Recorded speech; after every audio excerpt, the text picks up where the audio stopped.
Hey guys, Rhonda Bilodeau of Vermont Dog Pack. Let's talk about why our dogs have become fearful. For a lot of you guys, you may have dogs and you have no idea why they're fearful of like every single person that they meet. Or you may not understand why they're so insecure around dogs when you feel like, I brought them to the dog park every day. I've socialized them from the very first time that we've gotten this dog. So let's talk about how our dogs have developed these beliefs. Well, for people, we develop beliefs before the age of 7. And before the age of 7, we take things extremely literal. So if our parents are constantly telling us and showing us that we're worthless, we will actually, after the age of 7, we will be looking for proof in our environment that what we believe inside is real. So we may be filtering out all of the signals that people tell us. So maybe we have partners and our partners are saying like, we love you and we find you of value, but because we have our own map of the world, we can't see these things. And that's because of our reticular activating system. Our reticular activating system creates basically a funnel for picking up all of the very specific beliefs and proof in our environment that what we feel in our subconscious mind is true. So if we feel like we're worthless and we don't have any value, we're only going to see those things because of our reticular activating system. It's the same way when you buy a car. Like when I bought my Honda Element, I would then see Honda Elements everywhere because my reticular activating system thought that that was something that was important for me to see. So I kept seeing them over and over and over again. So we want to be careful about the things that we say to children, especially because it gets downloaded into their subconscious mind and it develops this map of the world. And then what happens is when we're trying to reason with them, like we do find you valuable, you are loved, you are accepted. What happens is they can't consciously take it in because of how powerful their subconscious mind is. So that's why in NLP we go around the back door. We talk to their subconscious mind, and then we can change their beliefs from their subconscious mind. For dogs, it's before the age of 4 months. So at 4 months, they go through this puppy development. And if they have had negative experiences, it shapes how they view the world. So it shapes their map of the world.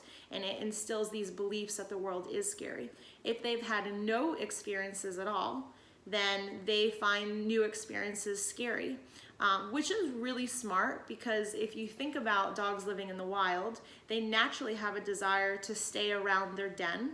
And then, which I think is so funny when clients come to me and they have puppies and they're like, my puppy has a perfect recall and they don't go anywhere. And I'm like, that changes. Your dog will eventually instinctually want to hunt and stray farther away from their home. So when you have a puppy, they naturally, as they get older, will want to venture out. And their map of the world is so important because whatever they weren't exposed to in the den typically means, whatever they were exposed to in their den and in their home area typically means that all that is safe. So if you have a dog that's been neglected and they haven't been anywhere, they haven't been socialized to things, it immediately turns on their fight or flight.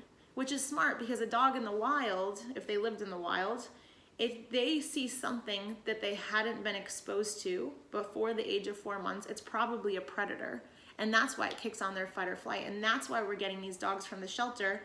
And they're constantly, their sympathetic system has been turned on. They're in this state of fight or flight all the time. That's why you have your dogs like sitting at the house and they hear a noise and they like panic. It's because they really weren't exposed to a lot of different things when they were puppies. Maybe we get a lot of clients whose puppies have been raised in basements or in barns and like people haven't visited them. They haven't been handled. They haven't been exposed to other dogs. They really haven't been exposed to different sights, sounds, smells, different floors. And so what's going on is everything is triggering their sympathetic system. They're constantly going into fight or flight all the time, and that's this like chronic anxiety that they're constantly having to live with. So that's what we focus on a lot in our training. That's why we focus so much on behavior modification instead of obedience, because we need to teach them how to feel more optimistic about their environment, feel more optimistic about interacting with like people and dogs. So what is your dog's map of the world? What is your dog's beliefs? If you feel like you've raised your dog and you've put them in front of a lot of good situations, you put them in a lot of good situations, they've only met friendly dogs and friendly people, it could be poor genetics. It could also be that they've had some negative experiences that you have just thought that like, oh, like that wasn't such a big deal. But the thing is, if I go out and 95% of my day is really good, and then 5% of the day someone made me feel really icky, or I got really scared about something, that can be pretty traumatic, especially when you're younger. So keep that in mind, that like, even though it looks like your dog had a good time, except for that one little thing, that can leave a really big imprint in our dogs. So before the age of 4 months and before the age of 7 years for kids, 4 months for dogs, these are really important times. These are the areas in their life that you want to be careful that you're not saying the wrong things, or you're not putting them in situations where they're going to be fearful or scared. So hopefully, if this resonates with you, feel free to drop me a message or DM me, or check us out, VermontDogPack.com. Thanks.